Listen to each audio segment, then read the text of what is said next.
बच्चों तहे दिल से आपका स्वागत है आपके अपने channel physics with Ankur sir में। हम आज करंट इलेक्ट्रिसिटी के 2021 से 2025 के जेई मेन के super important super selected questions करने वाले लगभग 30 से लेकर के 35 क्वेश्चन कवर अप करेंगे इस वीडियो के अंदर। आइए स्टार्ट करते हैं। करंट इलेक्ट्रिसिटी की सुपर वेटेज है जेई में, सुपर वेटेज है नीट में। एवरेज तौर पर हर सेशन के अंदर जेई मेन जनवरी सेशन की बात कर रहा हूँ, 2 क्वेश्चन आए हैं हर सेशन के अंदर, 20 क्वेश्चन आए हैं जनवरी के 10 पेपरों में। तो जेई मेन में जहां 25 क्वेश्चन आते हैं वहां करंट इलेक्ट्रिसिटी के 2 क्वेश्चन आए हैं। आप इसको एक्स्ट्रापोलेट करें तो करंट इलेक्ट्रिसिटी के एवरेज तौर पे 3 से 4 क्वेश्चन आप नीट एग्जाम में एक्सपेक्ट कर सकते हैं। और दस्तावेज भी यही कहते हैं, नीट 2016 से 2025 तक के 10 सालों के पेपरों में 13-14 बार जो पेपर हुए हैं उसमें टोटल करंट इलेक्ट्रिसिटी के क्वेश्चन 47 आए हैं। अगर आप लगभग 12 से भी डिवाइड करते हैं तो एवरेज तौर पर 4 क्वेश्चन, नहीं तो बेयर मिनिमम 3 क्वेश्चन तो हर बार आए हैं। तो आप समझ सकते हैं कि करंट इलेक्ट्रिसिटी आपके लिए लगभग 16 क्वेश्चन कैरी करता है नीट एग्जाम के अंदर। एक कॉलेज निकल जाता है 16 क्वेश्चन पे, तो बहुत तगड़ी रैंक इधर से उधर होती है बच्चों। 16 नंबर तो बहुत बड़ी बात है। चलिए पहला टॉपिक आता है electric current, current density and drift velocity पे सवाल।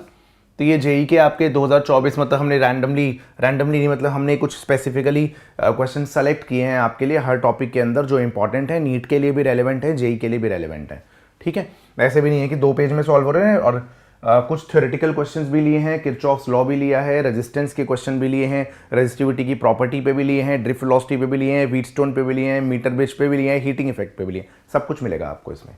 तो मैं आपके लिए देख लीजिए, आपको मैंने करंट इलेक्ट्रिसिटी की महा वन शॉट के अलावा जेई के जनवरी सेशन और ये 21 से 25 के 55 क्वेश्चन करा दिए, 55 क्वेश्चन। तो आप सोच के देखिए 55 क्वेश्चन अगर आप ये प्रैक्टिस कर लेते हैं, महा वन शॉट कर लेते हैं, मेरे हिसाब से करंट इलेक्ट्रिसिटी नीट लेवल के लिए डन है आपका। चलिए क्वेश्चन है, द इलेक्ट्रिक करंट आपको गिवन है I is equal to I naught plus beta T. तो यहां से करंट हो गया आई नॉट है आपका 20, बीटा आपका 3। ठीक है, हाँ। The amount of electric charge that cross the section of the wire in 20 second. तो आपको पता है ये चार्ज होता है आई टी ग्राफ का area, current as a function of time है, तो आपको इंटीग्रेट करना पड़ेगा 0 से 20 तक। ठीक है, तो ये आ जाएगा आपका 20 plus 3t D T, integrate करना है आपको 0 से 20 तक। ठीक है बच्चों, तो ये आ जाएगा आपका Q, 20 का इंटीग्रेशन 20t रहेगा और t का इंटीग्रेशन t²/2 रहेगा और कहानी रहेगी 0 से 20 तक। तो यहाँ से चार्ज आ जाएगा आपका 20 × 20 प्लस 3 × 400/2। यहाँ से चार्ज आ जाएगा 400 प्लस 1200/2 600, 1000 कूलम आंसर रहेगा भाई साहब, 1000 कूलम आंसर रहेगा। सी ऑप्शन आपका करेक्ट आंसर रहेगा बालकों। आइए देखिए,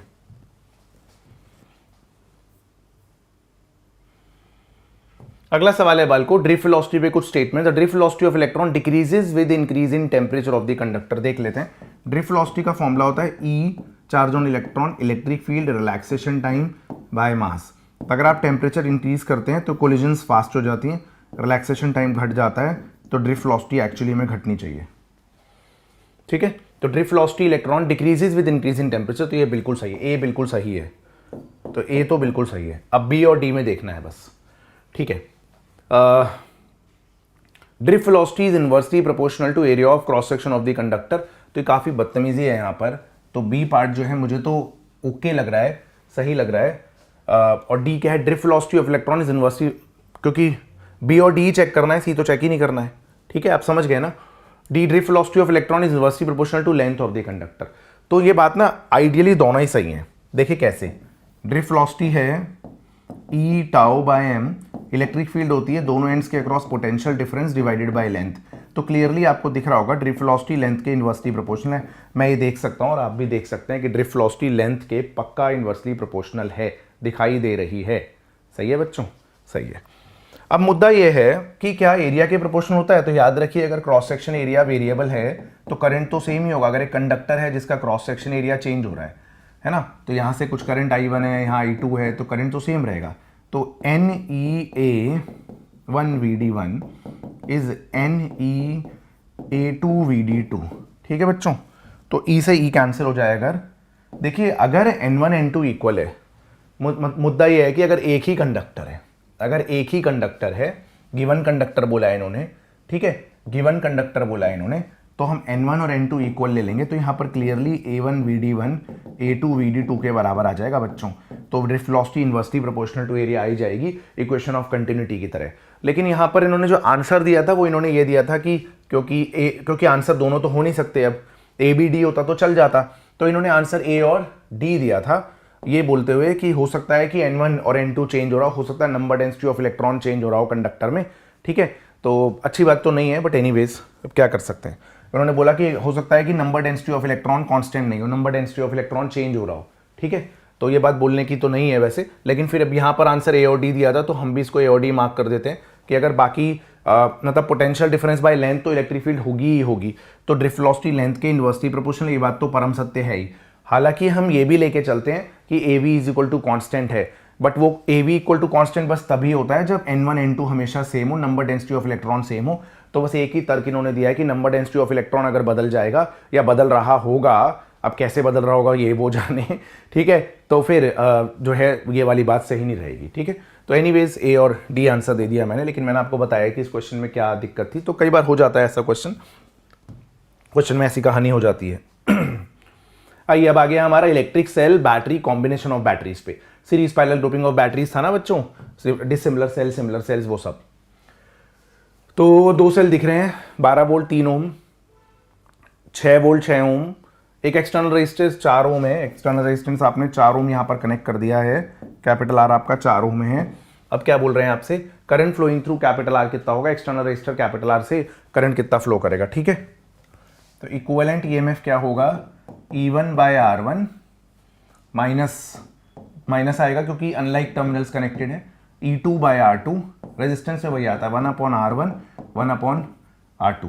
ठीक है बच्चों, और ये आ जाएगा आपका इक्विवेलेंट ईएमएफ। आप देख लीजिए एक बार, 12/3 4 -1 डिवाइडेड बाय, अगर आप एलसीएम लेते हैं 6 तो 2 + 1, हाँ सही है, तो ये आ जाएगा आपका 3 × 6/3, तो इक्विवेलेंट ईएमएफ आपकी 6 वोल्ट आ गई है।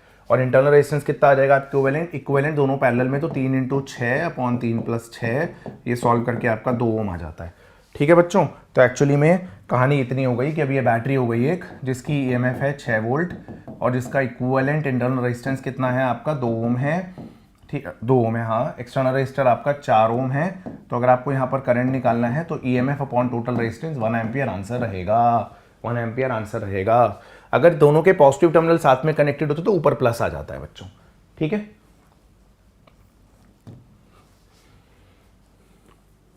आइए बच्चों अगला सवाल देखते हैं। ये सुपर इंपॉर्टेंट सवाल है, ये एनसीईआरटी एग्जाम्पलर का क्वेश्चन है, ये सीबीएसई बोर्ड का पीवाईक्यू है, ये नीट का पीवाईक्यू है, ये जेई का पीवाईक्यू है, सब जगह आया भाई, सब जगह। दो सोर्स हैं इक्वल ईएमएफ के, सीरीज में लगाया है। The combination is then connected to an external resistance capital R, internal resistances R1 और R2 हैं।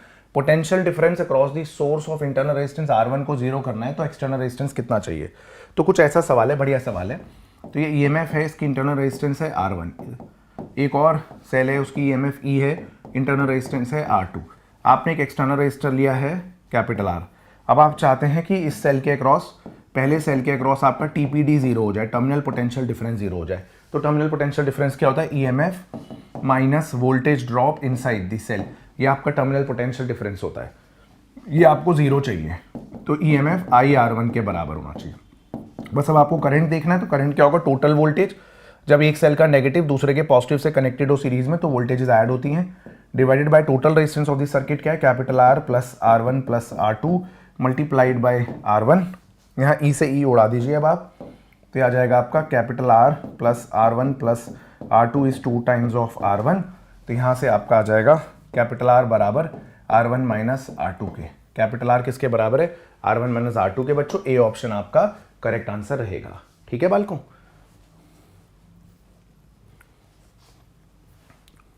ओम्स लॉ पे देखते हैं सवाल। तो इन्होंने बोला है variation of potential difference versus current दे रखा है आपको। लेंथ ऑफ द वायर कितना है 31.4 बाय 100 मीटर, 31.4 बाय 100 मीटर। और डायमीटर कितना है, ओहो रेडियस है 1.2 बाय 100 मीटर। सही है। Resistivity of the given material इतना है, एक्स कितना होगा। ठीक है, कोई बात नहीं। तो आपको पता ही है कि tan 45 रेजिस्टेंस होगा, रेजिस्टेंस tan थीटा होता है, तो रेजिस्टेंस आपका tan 45 होगा। VI ग्राफ का स्लोप रेजिस्टेंस आपका 1 ओम हो गया, तो रो एल अपॉन एरिया जो है आपका 1 ओम हो गया, ठीक है।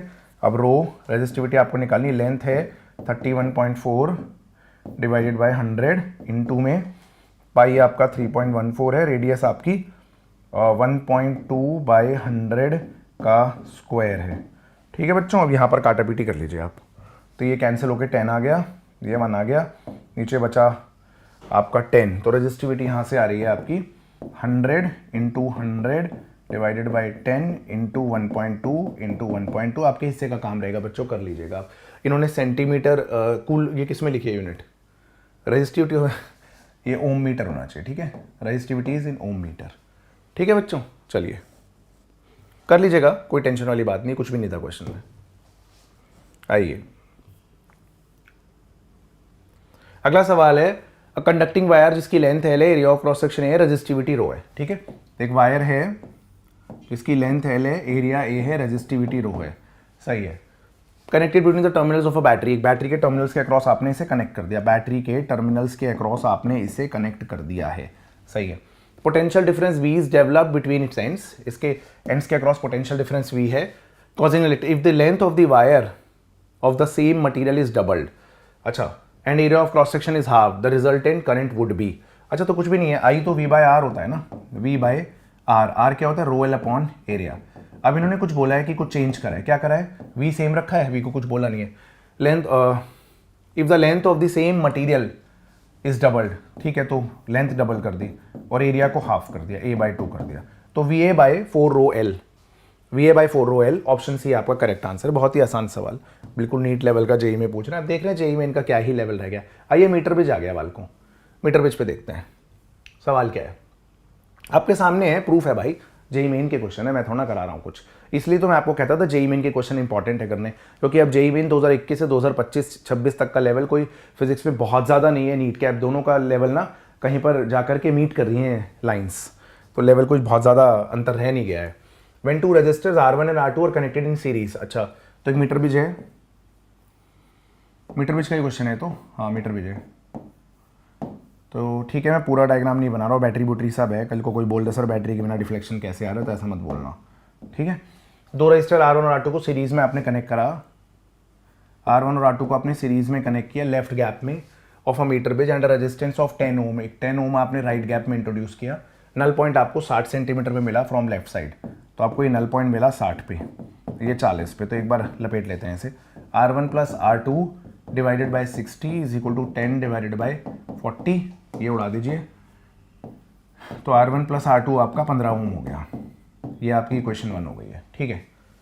उसके बाद क्या है, मैंने R1 और R2 are connected in parallel and introduced into the left gap, तो a resistance of 3 ohm is introduced into the in the right gap to get the null point 40 cm from left end। तो अगर आपने यहाँ पर R1 और R2 को parallel में लगा दिया तो फिर इनका इक्विवेलेंट रेजिस्टेंस यहाँ पर इसके लिए आपको 3 ओम लगाना पड़ेगा यहाँ पर राइट गैप में, तो फिर आपको नल पॉइंट कितने पे मिला, आपको नल पॉइंट मिला 40 सेंटीमीटर फ्रॉम लेफ्ट गैप से, ठीक है, लेफ्ट गैप से 40 पे, सॉरी लेफ्ट गैप से आपको 40 पे मिला है, ये गैल्वानोमीटर है 40 पे है ना, तो ये 40 हो गया अब, और ये आपका 60 हो गया, नॉट ड्रॉन टू स्केल। तो फिर से बैलेंस कंडीशन लगाइए, तो पैरेलल कंडीशन क्या होती है, पैरेलल में R1 into R2 divided by R1 plus R2 divided by 40, या फिर है ना अपॉन 40, ऐसे ही लिख लीजिए आप डायरेक्टली, कोई फर्क नहीं पड़ता, R1 R2 upon R1 plus R2 divided by उसके नीचे की balancing length is equal to 3 upon नीचे की बैलेंसिंग लेंथ। तो आई होप आप समझ गए बच्चों मैं क्या बोलना चाह रहा हूँ, ठीक है। अब क्या आ रहा है, इसको सॉल्व करके तो 20 आ रहा है, ये 2 हो गया, तो R1 R2 upon R1 plus R2, ये आपका 2 ओम आ रहा है सॉल्व करके वाल को, सही लग रहा है बिल्कुल।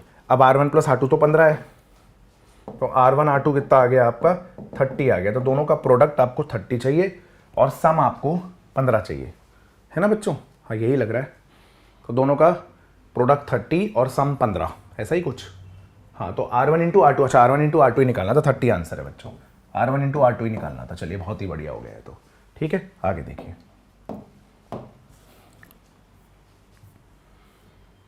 देखिए अगला सवाल है बालकों, in a metre bridge experiment the balance point, ये 2026 में भी रिपीट हुआ है जनवरी सेशन के अंदर, ठीक है, ये मैंने सेम क्वेश्चन आपको जनवरी वाली सेशन वाली वीडियो में भी कराया है।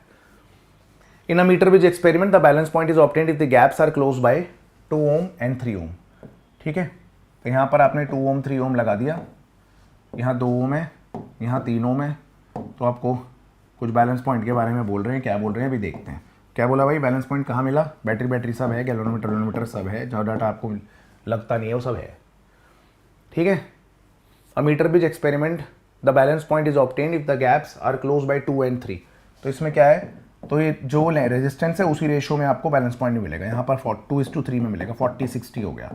ठीक है, अब क्या बोल रहे हैं, a shunt of X is added to 3 ohm resistor, shunt parallel में लगता है, तो यहाँ तो वही रखा आपने, इसके पैरेलल में आपने एक शंट लगा दिया राइट गैप में। फिर क्या बोला गया आपसे, बैलेंस पॉइंट कहाँ मिला आपको, to shift the balancing point by 22.5 centimetre. तो क्योंकि आपने राइट साइड वाले रेजिस्टेंस को कम किया है तो राइट साइड वाली बैलेंसिंग लेंथ भी कम हो जाएगी। तो अब ये कितनी बैलेंसिंग लेंथ हो जाएगी, 40 प्लस 22.5 62.5 हो जाएगी, और ये बैलेंसिंग लेंथ कितनी हो जाएगी बची हुई 37.5, है ना। विजुलाइज कर लीजिए क्या बोलना चाह रहा हूँ। ठीक है, अब यहाँ पर आप 2 इक्वेशन बना के इसे सॉल्व कर लीजिए। तो पहले तो आपको 2 इक्वेशन भी कहाँ बन रही है, एक ही इक्वेशन बन रही है। तो 2/62.5 is equal to 3 into X upon 3 plus X into 37.5। यहाँ काटा पीटी कर लीजिए, 12.5 से काटेंगे तो ये आएगा 5 और ये आएगा आपका 3। सॉल्व कर लीजिएगा बच्चों। ठीक है, ये आपके हिस्से का काम रहेगा, यहाँ से एक्स की वैल्यू निकाल लीजिएगा।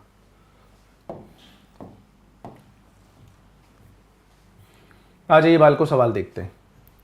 सवाल in the given figure of metre bridge experiment the balancing length AC corresponding to null deflection galvanometer 40 है। ठीक है, फिर क्या करूँ, अच्छा ये 40 है बैलेंसिंग लेंथ और ये 60 है।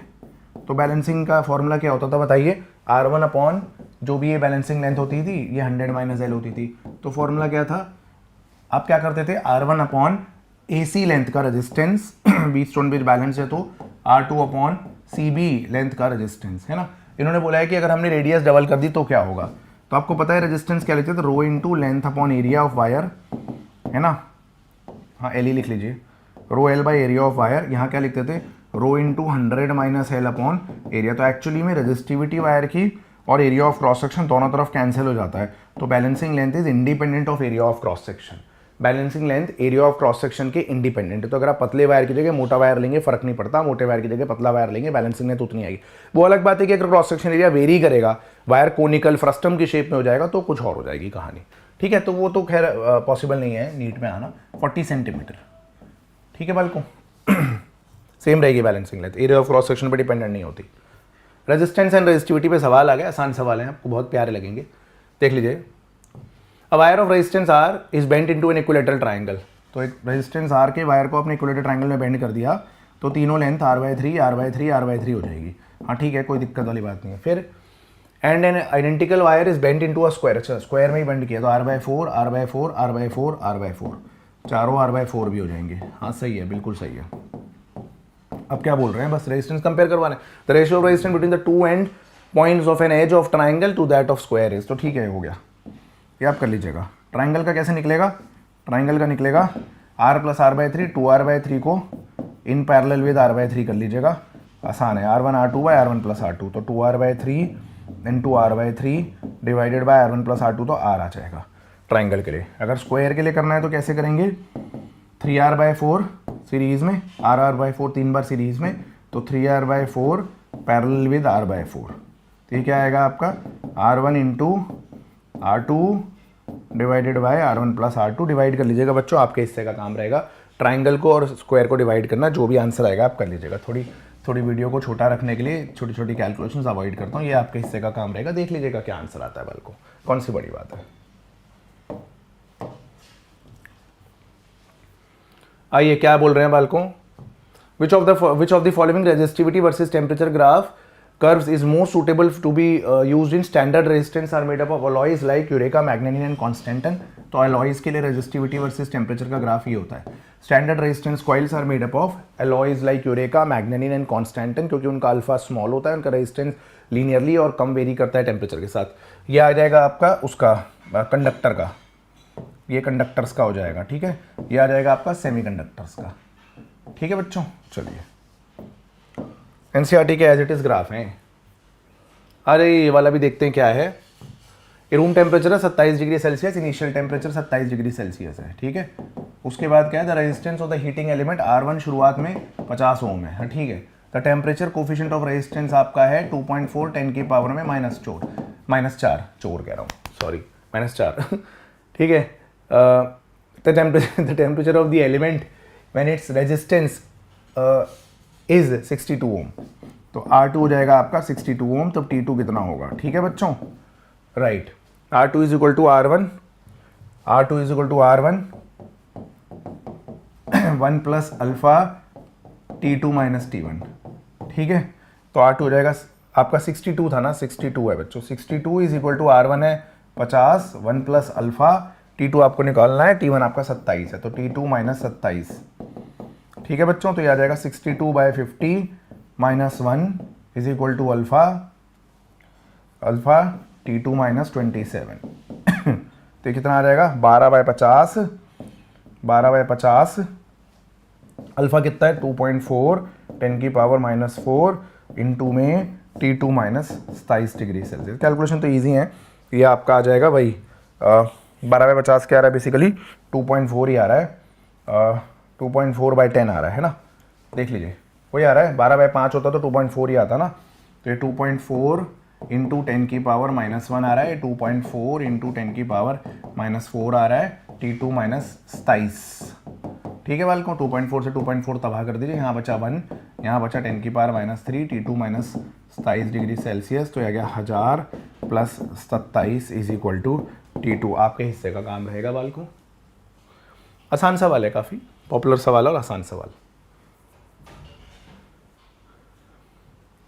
दो वायर ए एंड बी है, made up of same material, resistivity same है, मास भी सेम है, अच्छा मास सेम है और मटेरियल सेम है, तो रेजिस्टिविटी भी सेम है, तो डेंसिटी भी सेम ही है, मटेरियल सेम है तो, ठीक है।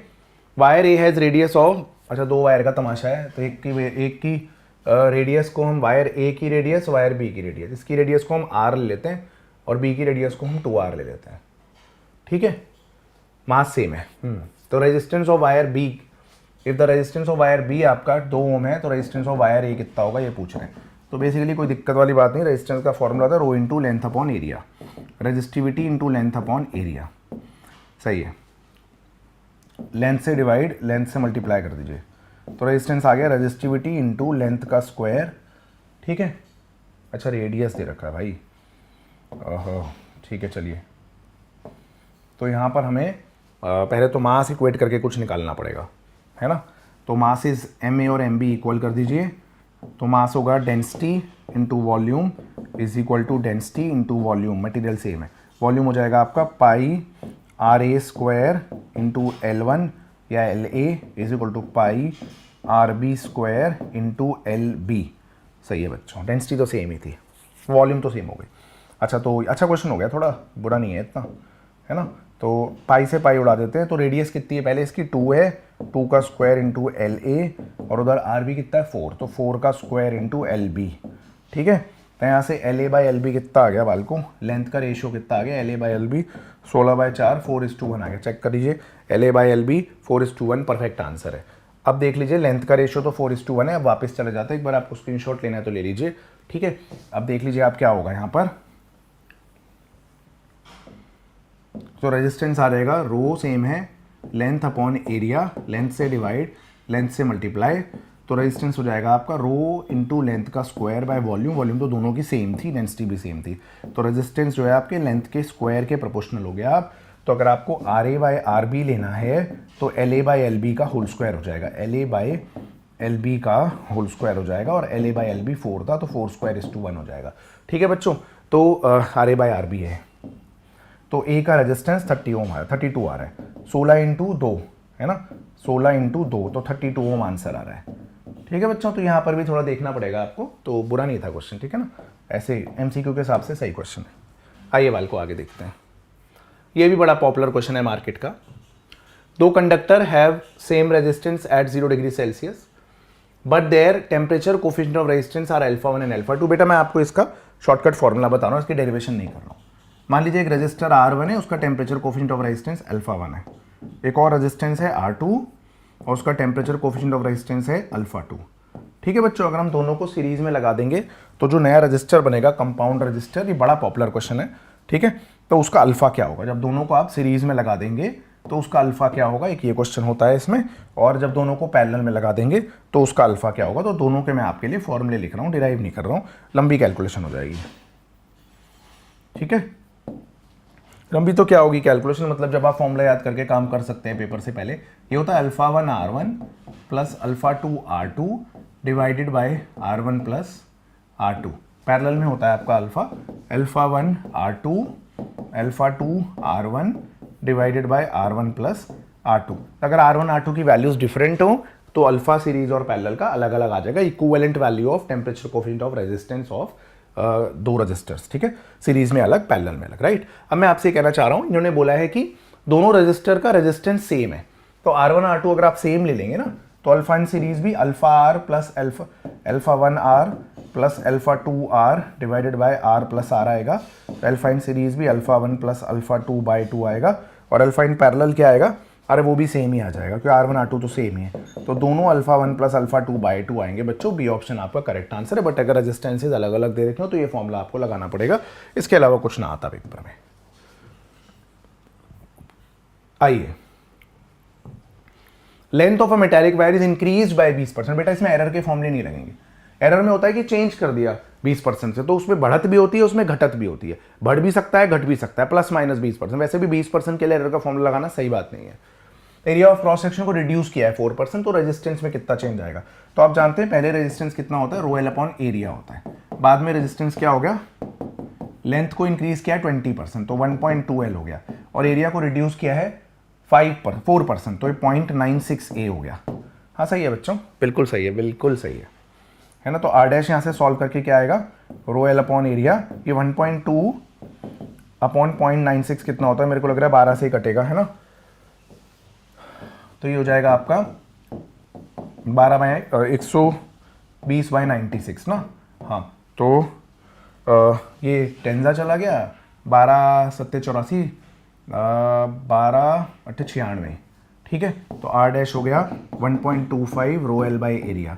तो पहले कितना था, R था, अब कितना हो गया 1.25 टाइम्स हो गया, तो एक्चुअली में इंक्रीज कितना आया, रेजिस्टेंस का इंक्रीज आया 25% का। चेंज करके निकाल लीजिए, कैसे निकालते हैं पता है ना, increase R dash minus R by R into 100, 25% आ जाएगा, 25%, ठीक है बालकों, आ जाइए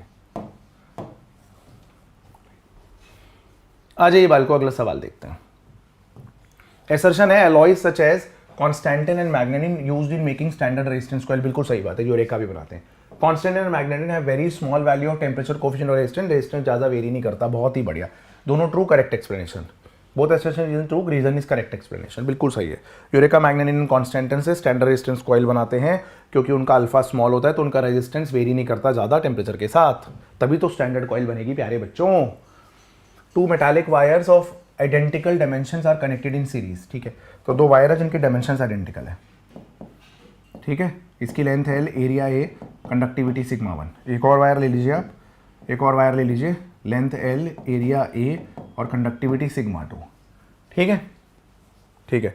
अब अगर आपने दोनों को सीरीज में जोड़ दिया यहाँ पर, तो ये लेंथ इफेक्टिव आपकी 2L हो जाएगी और एरिया A रहेगा, कंडक्टिविटी सिग्मा। सीरीज में नेट रेजिस्टेंस का फॉर्मूला लगा दीजिए, क्या था, रो एल अपॉन एरिया या फिर L by sigma 1 into area plus L by sigma 2 into area is equal to 2L by sigma into area.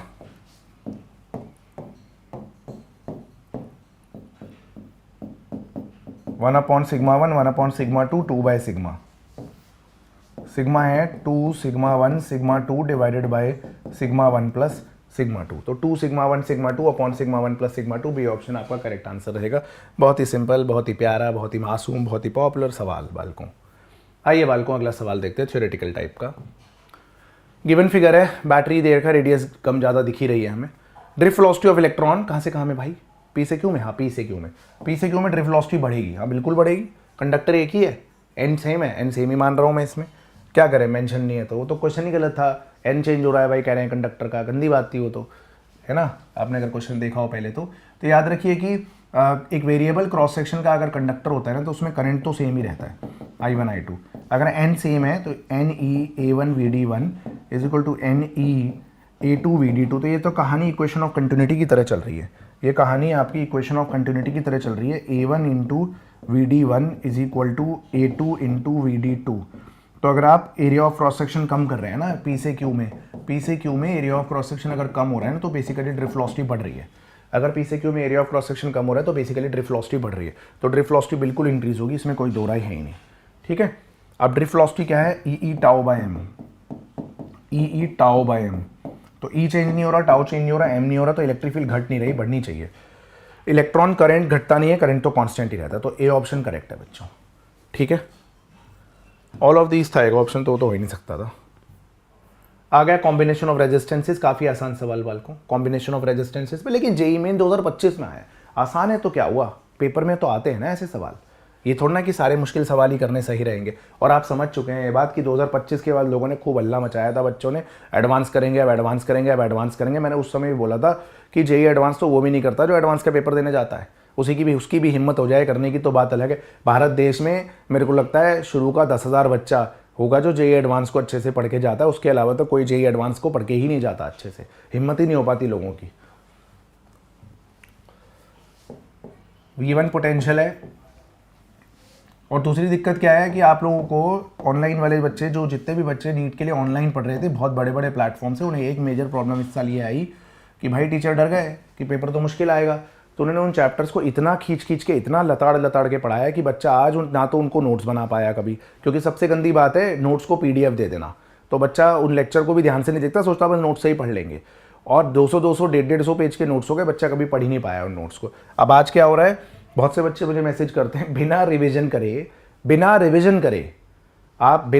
करे आप जाके टेस्ट देने चले जा रहे हैं, मॉक टेस्ट, और आप कहते हैं बस फॉर्मूला शीट बना रखी है, तो फिर तो वही हाल हो गया जो पहले था, आपको फॉर्मूले तो तब भी आते थे, फॉर्मूले तो अब भी आते हैं, तो too much of everything is bad. इसीलिए मैं आपके लिए रिकॉर्डेड फॉर्मेट में ये सीरीज लेके आया हूँ, obviously free of cost on YouTube, कि इसमें आपने देखा कि 55 क्वेश्चन करंट इलेक्ट्रिसिटी के हम कवर कर रहे हैं, और पिछली वीडियो सिर्फ 35 मिनट की थी जिसमें 20 क्वेश्चन करा दिए जनवरी सेशन के मैंने, और ये वीडियो मैक्सिमम अराउंड 1 घंटे के आसपास बनने वाली है, जो कि मुझे लग रहा है। तो अगर 1-1.5 घंटे के अंदर आप 55 क्वेश्चन जेईई मेन के कर ले रहे हैं, भाई साहब 2 घंटा तो जेईई भी देता है करने के लिए, हम 1.5 घंटे में 55 क्वेश्चन निपटा दे रहे हैं, 2 घंटे मिलते हैं 50 क्वेश्चन के लिए, सोचिए आप। तो इससे प्रिसाइज, इससे फास्ट सोल्यूशन नहीं मिल सकते आपको, और इससे ज़्यादा सेलेक्टेड नहीं मिल सकते जो नीट के लिए बिल्कुल रेलेवेंट है। V1 V2 के बीच में कौन आपको नेट रजिस्टेंस निकालना है, चलिए बातें बिल्कुल नहीं करनी है, मैं बातों नहीं बहुत। तो V1 V2 तीनों रजिस्टर V1 V2 के बीच में लगे हैं R/3 और R/3, है ना। एक मैंने वीडियो में ना बोल दिया कि 3 अगर इक्वल रजिस्टर्स पैरेलल में लगे हुए हैं तो कैपिटल R/3 हो जाता है, तो R/3 का भी 1/3 हो जाएगा net resistance R/9 matter waves वाले में, कि देखिए बहुत बढ़िया क्वेश्चन है, बहुत ही लाजवाब क्वेश्चन है। तो बच्चे ने कमेंट में भी लिख दिया, सर ये मत बोलिए कि ये बढ़िया क्वेश्चन है, बस करा दीजिए उसे जल्दी जल्दी।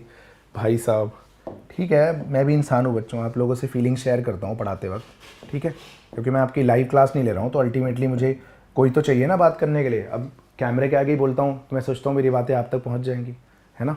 चलिए आइए स्टार्ट करेंगे बात को। वो R/9 था यार, R/3 पैरेलल में R/9 होता है, ये गलत था, ठीक है, प्रिंटिंग एरर था डी ऑप्शन में। आइए चलिए, इन द गिवन फिगर R1 कितना है भाई, R1 है 10 ओम, ओके। R2 कितना भाई, ये क्वेश्चन तो ना हवा में लपेटने का मन करता है मेरा ऐसे क्वेश्चन देख के। तो R3 कितना भाई, R3 आपका 4, R4 कितना भाई, R4 8, सही बनाया, चेक करिए 10, हाँ, R2 8, हाँ, R4 8, हाँ, R3 4, हाँ बिल्कुल सही। आपको क्या बताना है, equivalent resistance of the circuit and current supplied by the battery, कुछ नहीं करना आपको, बैटरी से करंट सप्लाइड बताना है। तो ये दोनों पैरेलल में 8 × 4 / 8 + 4 है, कैलकुलेशन गंदी हो गई, तो 32/12 8/3 आ गया, ये गंदी बात हो गई यार ये तो, चलो कोई नहीं। ये 10 ओम हो गया, 12 वोल्ट की बैटरी हो गई, ये कितना है 8 ओम है, और ये दोनों अगर पैरेलल में आ गए, 8 और 4 पैरेलल में, 4 × 8/8 + 4 32/12 8/3, ठीक है, 8/3 और 8 आपका फिर से पैरेलल में हो गया, तो ये नेट आ जाएगा आपका 8 × 8/3 डिवाइडेड बाय 8 + 8/3, तो आ जाएगा आपका 8 × 8/3 डिवाइडेड बाय 8 × 3 = 24 32/3, पहले 3 से 3 उड़ा दीजिए, ये था 64/32, ये 2 ओम आ गया आपका। तो 8 और 8/3 मिला के 2 ओम बन रहा है आपका, ये 10 हो गया। अरे बहुत प्यारा, बहुत ही प्यारा आंसर, ये 2 ओम हो गया, 10 और 2 सीरीज में 12, नेट रेजिस्टेंस 12 ओम है, करंट है 1 एम्पियर। नेट रेजिस्टेंस है 12 ओम, करंट है 1 एम्पियर। ऑप्शन नंबर डी आपका करेक्ट आंसर रहेगा। देखिए बालको आगे बालको मेरे वीडियो के अंदर ना आपको अजीब अजीब सी आवाज़ें आ सकती हैं, कभी आप प्लीज़ इग्नोर करिएगा। मेरा छोटा सा बच्चा है तो उसे लगता है कि मैं यहाँ पर रिकॉर्डिंग कर रहा हूँ तो वो गेट कूटना शुरू कर देता है। A wire of resistance capital R and length L is cut into 5 equal parts. If these parts are joined parallelly, resultant क्या होगा? भाई कुछ नहीं है, 5 इक्वल पार्ट में काटा तो R/5 हो गया। हर रेजिस्टेंस बहुत नकली क्वेश्चन है।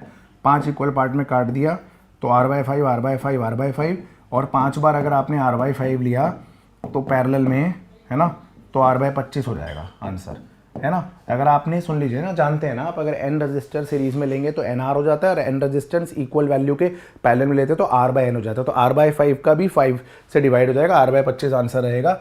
ये R/25 है या 1/25, R ऊपर मल्टीप्लाई हो रहा है, ये ऑप्शन करेक्ट आंसर रहेगा।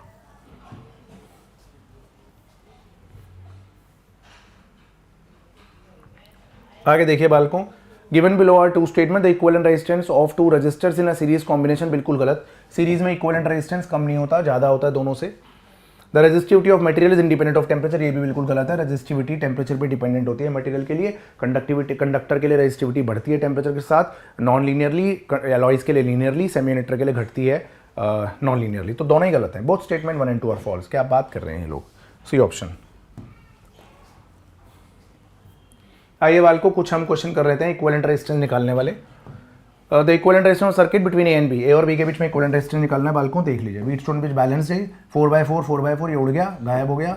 4 और 4 सीरीज में 8 हो गया, 8 हो गया, ये भी 8 हो गया, और ये 16 हो गया।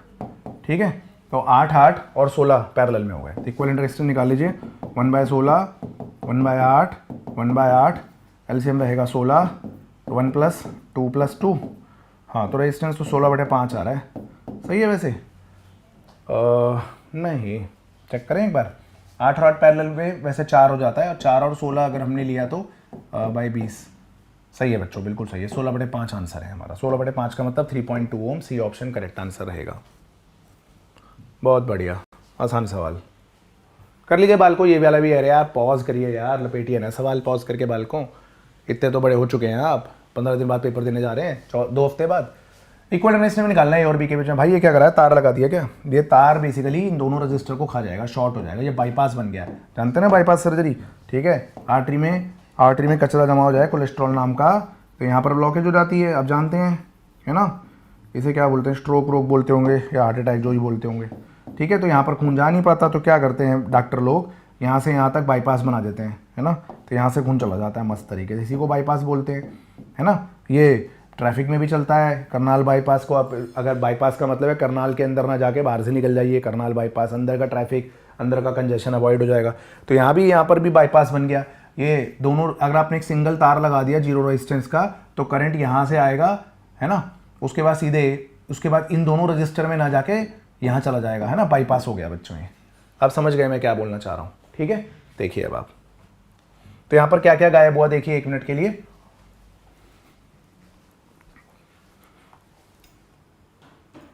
बच्चों लाइट चली गई थी, तो हम देख रहे थे ना बच्चों कि यहाँ पर हमने एक बाईपास लगा दिया था, एक तार लगा दिया था, राइट। तो तार लगाने से यहाँ पर क्या हुआ था कि यहाँ पर पोटेंशियल V1 ले लिया, तो यहाँ भी V1 होगा, तो ये दोनों रजिस्टर शॉर्ट हो गए, इसमें कोई करंट नहीं जाएगा। इसके अक्रॉस भी V1 हो गया, तो ये भी शॉर्ट हो गया। तो बेसिकली अब सर्किट क्या बन गया बच्चों, ये बन गया 3 ओम, ये बन गया 2 ओम, ये बन गया 6 ओम, और बस एक 2 ओम ये बचेगा, जिसको आप ऐसे जोड़ देंगे, एक ही बात है ना, 2 ओम। अब आप देख लीजिए, ए बी के क्रॉस आपको नेट रेजिस्टेंस निकालना है, तो ये आपका 3 ओम है, 2 और 2 पैरेलल में 1 ओम है, और ये 6 ओम है। तो नेट रेजिस्टेंस आपका 10 ओम आएगा बच्चों। आपका नेट रेजिस्टेंस यहाँ पर 10 ओम आ जाएगा। ठीक है, आई होप आप समझ गए। आइए बच्चों, केवीएल का या करंट निकालने का अच्छा क्वेश्चन है मार्केट का। टोटल करंट आपको बैटरी से बताना है कितना होगा। तो अगर यहाँ पोटेंशियल V1 है, अगर मान लीजिए मैंने यहाँ V2 माना, तो यहाँ भी V2 होगा, यहाँ अलग होगा V3। सही है बच्चों। अब मुझे बेसिकली V2 और V3 के बीच में 5 वोल्ट लगाना है। एक V2 है, एक V3 है। बेसिकली V2 और V3 के बीच में 5 वोल्ट लगाना है। अच्छा V2 V3 के बीच में एक V1 पॉइंट भी है, तो ये वाला रजिस्टर V1 V2 के बीच में है 5 ओम, ये वाला रजिस्टर 5 ओम और ये वाला फिर से V1, ठीक है, V1 V2 के बीच में 2 लगा दिए हमने, और V1 V3 के बीच में भी एक 5 ओम है, और यहाँ हो गई आपकी 5 ओम नहीं है बच्चों, V1 V3 के बीच में 2.5 ओम है ना। हाँ, तो कोई एक रजिस्टर मिस हो गया हमसे। V2 V3 के बीच में भी कोई रजिस्टर है ना, V2 V3 के बीच में भी एक आपका 5 ओम है। सही लग रहा है अब तो। 5 वोल्ट की बैटरी, एक बार चेक कर लेते हैं बच्चों, थोड़ा कॉम्प्लिकेटेड सा लग रहा है जो हमने बनाया है। वैसे तो छोड़िए ना, ऐसे ही कर देते हैं, छोड़िए इसको, क्या सिंप्लीफाई करेंगे, हवा में ही दिख गया। सुनिए देखिए, ये 5 ओम और ये 5 ओम पैरेलल में 2.5 ओम हो गया, तो ये बन जाएगा 2.5 ओम, 2.5 और 2.5 सीरीज में 5 ओम, 5 और 5 पैरेलल में फिर 2.5 ओम, तो यहाँ से करंट आ जाएगा आपका 5/2.5, 2 एम्पियर आ रहा है, ठीक है। देख लीजिए आप, 5 और 5 पैरेलल में 2.5 ओम हो जाएगा, 2.5 ओम हो गया, ये 5 और ये 5 पैरेलल में 2.5 ओम, 2.5 और 2.5 ओम आपका सीरीज में हो जाता है 5 ओम, ठीक है। फिर 5 ओम और 5 ओम आपका पैरेलल में हो जाएगा 2.5 ओम, तो करंट आ जाएगा आपका यहाँ पे 2 एम्पियर बच्चों, ठीक है। एक बार देख लीजिए, राइट। हाँ, कोई दिक्कत नहीं लग रही, 2.5 और 2.5 ये मिला के 2.5 ओम, 2.5 और 2.5 5, 5 और 5 पैरेलल में 2.5, सही है बच्चों। बैटरी से करंट बताना था। व्हीटस्टोन ब्रिज के क्वेश्चन देख लीजिए, बहुत ईजी है। The value of current I in the electrical circuit as given below, the potential difference at A is equal to potential at B will be. अच्छा, तो आपको व्हीटस्टोन ब्रिज बैलेंस है basically, तो आपसे पूछ रहे हैं करंट ड्रॉन कितना होगा, तो ये 10, ये 20 और 40 ये डबल है, तो ये भी डबल होगा, व्हीटस्टोन ब्रिज बैलेंस है। तो अब बहुत ईजी आप निकाल लीजिएगा, ठीक है। यहाँ पर ये 30 ओम हो गया और यहाँ पर आपका 60 ओम हो गया और ये आपकी 40 वोल्ट की बैटरी हो गई, ठीक है, ठीक है। अब आपको इसका नेट रेजिस्टेंस निकालना है, तो 30 × 60 अपॉन 30 + 60 है ना, ये हो जाएगा 30 × 60 डिवाइडेड बाय 90, ठीक है बच्चों। तो आ जाएगा आपका 20 ओम, तो करंट आ गया आपका 40 वोल्ट बाय 20 ओम, यानी आपका ये 2 एम्पियर का करंट बैटरी से ड्रॉ हो रहा है, ठीक है बच्चों। देखिए ये भी व्हीटस्टोन ब्रिज आ गया, बड़ा पॉपुलर क्वेश्चन है मार्केट का। 5 इक्वल रेजिस्टेंसेज हैं, net resistance between A and B बताना है। व्हीटस्टोन ब्रिज बैलेंस्ड है ए और बी के बीच में, अच्छा ये बताना है, तो इसको खोल दीजिए आप, तो ये सर्किट एक्चुअली में ये बन जाता है। बड़ा पॉपुलर है, आप जानते हैं क्वेश्चन है ना मार्केट का। इसको ब्रांच को उठा के अगर आप ऐसे खोल देते हैं तो ये ए यहाँ पर आ जाएगा आपका, ठीक है, बी आपका यहीं रहेगा और ये रजिस्टर्स बन जाएंगे आपके, ठीक है, और ये आपका एक बीच में कैपिटल है। हमने इधर हाथ रखा और इस ब्रांच को ऐसे खोल दिया, तो ये प्रॉपर व्हीटस्टोन ब्रिज ही बन गया आपका, ठीक है ना बच्चों। हाँ, डी और ई के बीच में ये रहा, परफेक्ट है बच्चों। अब व्हीटस्टोन ब्रिज अगर बैलेंस्ड है तो बीच वाला रजिस्टर हट जाएगा, ऊपर वाला 2R, नीचे वाला 2R, 2R और 2R पैरेलल में R हो जाता है बच्चों। उम्मीद है आप समझ गए। प्रॉब्लम सॉल्विंग स्किल्स बच्चों आपकी तेज होनी चाहिए ना, धीरे धीरे नहीं करने क्वेश्चंस। आइए कोई हीटिंग इफेक्ट के टॉपिक आ गया हमारा, हीटिंग इफेक्ट के क्वेश्चंस देख लेते हैं। An electric bulb 50 what 200 volt is connected across a 100 volt supply, power dissipated कुछ भी नहीं है, पावर हो जाएगा V² bye R, resistance same रहता है, तो पावर यहाँ से 50 हो गया, 200 × 200 बाय कैपिटल R, तो यहाँ से कैपिटल R आएगा आपका 200 × 4, तो ये आपका 800 ओम रेजिस्टेंस आ गया। अब आपसे किसी और वोल्टेज सप्लाई के अक्रॉस पावर पूछ रहे हैं, तो पावर डिसिपेटेड हो जाएगी आपकी P' मान लेते हैं, वोल्टेज स्क्वायर अपॉन रेजिस्टेंस 800, तो ये आ जाएगा आपका 12.5 वॉट बच्चों, ठीक है। तो सी ऑप्शन आपका करेक्ट आंसर रहेगा, राइट। वैसे भी देख लीजिए, अगर रेजिस्टेंस फिक्स है तो पावर V² के प्रोपोर्शनल हो गया, तो क्योंकि आपने वोल्टेज को हाफ किया है तो पावर 1/4 हो गई, ओके, कोई बड़ी बात नहीं थी इसमें। आइए वाल को देखते हैं बच्चों, ये वाला सवाल क्या पूछ रहा है। तो इसमें आपको अलग अलग सर्किट्स दे रखे हैं और आपको इसमें पावर डिसिपेशन का रेशियो बताना है, बट यहाँ पर ट्विस्ट ये है कि आपको सारे के सारे सर्किट्स में करंट सेम दे रखा है। अगर वोल्टेज सेम दे रखी होती, सेम वोल्टेज सप्लाई के क्रॉस कनेक्टेड होते, तो आंसर अलग आता, तो हम V² बाय R यूज़ करते, बट क्योंकि करंट सेम दे रखा है तो I² × R नेट यूज़ करेंगे हम यहाँ पर। तो देखिए, क्योंकि I सेम ही जा रहा है इसमें, तो इसका नेट रेजिस्टेंस तो पैरेलल में R/3 होगा और इसका 3R होगा, तो हीट का या पावर का फॉर्मूला I² × नेट रेजिस्टेंस होगा, और ये C वाले का और डी वाले का होगा आई स्क्वायर इंटू नेट रेजिस्टेंस। तो सीरीज में इन एनी केस तीनों सीरीज में लगाएंगे तो नेट रेजिस्टेंस मैक्सिमम होगा, और तीनों पैरेलल में लगाएंगे तो नेट रेजिस्टेंस मिनिमम होगा। तो पावर डिसिपेशन भी फिर सीरीज में डी वाले में मैक्सिमम होगी और सी वाले में मिनिमम, डी वाले में मैक्सिमम, सी वाले में मिनिमम। उम्मीद है बच्चों आप समझ गए। अगर ये वी स्क्वायर बाय आर होता तो फिर केस उल्टा हो जाता, अगर आपको बोलते हैं कि सेम बैटरी के क्रॉस कनेक्टेड है तो बच्चों। ये वाला क्वेश्चन बहुत ईजी है बच्चों, ये आपके हिस्से का रहेगा।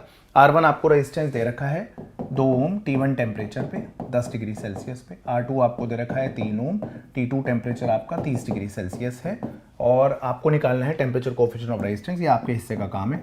R2 is equal to R1 1 plus alpha T2 minus T1। आप यहाँ पर इसे सॉल्व कर लीजिएगा बच्चों, जो आंसर आएगा उसे कॉमेंट में लिख दीजिएगा। तो अगला टॉपिक है हमारा गैल्वानोमीटर, वोल्टमीटर, एमीटर। इसमें मैं आपको बस एक ही क्वेश्चन करा रहा हूँ, क्योंकि एक्चुअली में ये मूविंग चार्जेस एंड मैग्नेटिज्म वाले पीडीएफ में हमने ऑलरेडी डाल दिया, और तो एनसीईआरटी के हिसाब से तो उसी चैप्टर के अंदर है, conversion of galvanometer to voltmeter and ammeter. तो हमने वहाँ पर वाले उस वाले पीडीएफ में डाल दी। ये एक बार करा देता हूँ आपको, ये अच्छा क्वेश्चन है, 2-3 बार आ चुका है जेई के अंदर।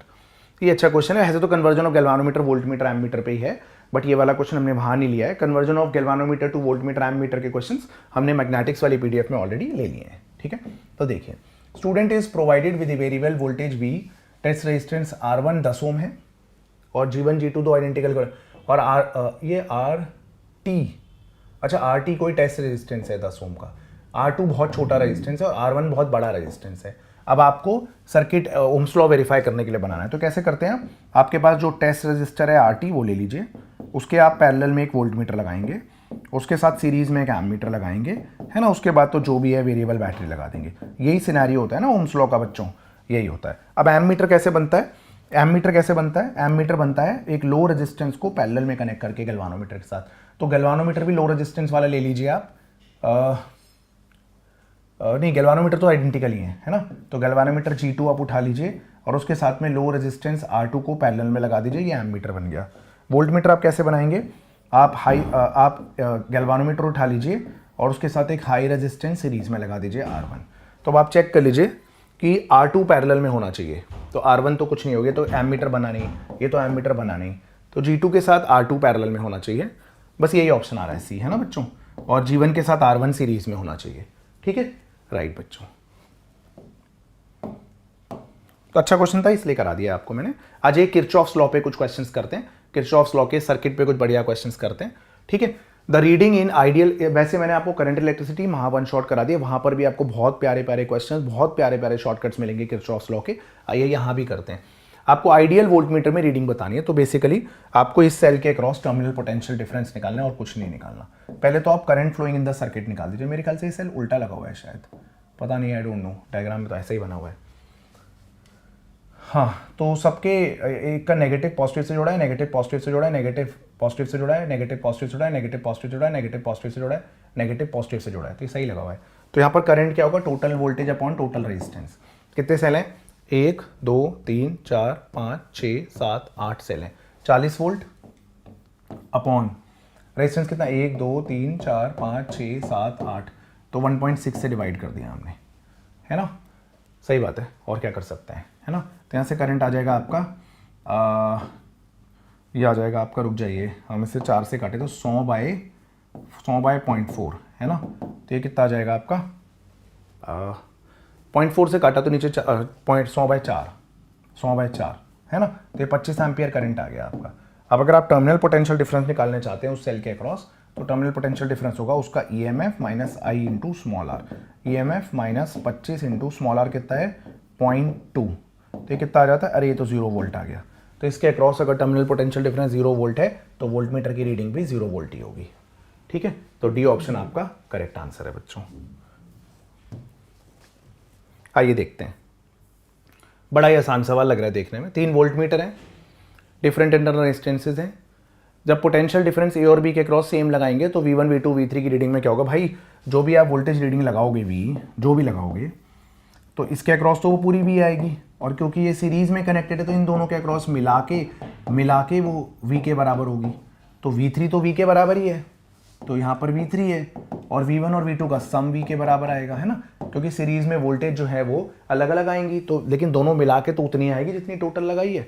नहीं तो आप चाहो तो KVL लगा लो इस लूप के अंदर, तो भी V3 is equal to V1 plus V2 आएगा। बैटरी के हिसाब से पोलैरिटी दे दो बच्चों, positive negative positive negative positive negative. आप इनके अक्रॉस केवीएल लगा लो, नेगेटिव से पॉजिटिव जाओ V3, पॉजिटिव से नेगेटिव माइनस V1, पॉजिटिव से नेगेटिव माइनस V2, टोटल 0 आ गया ना भाई।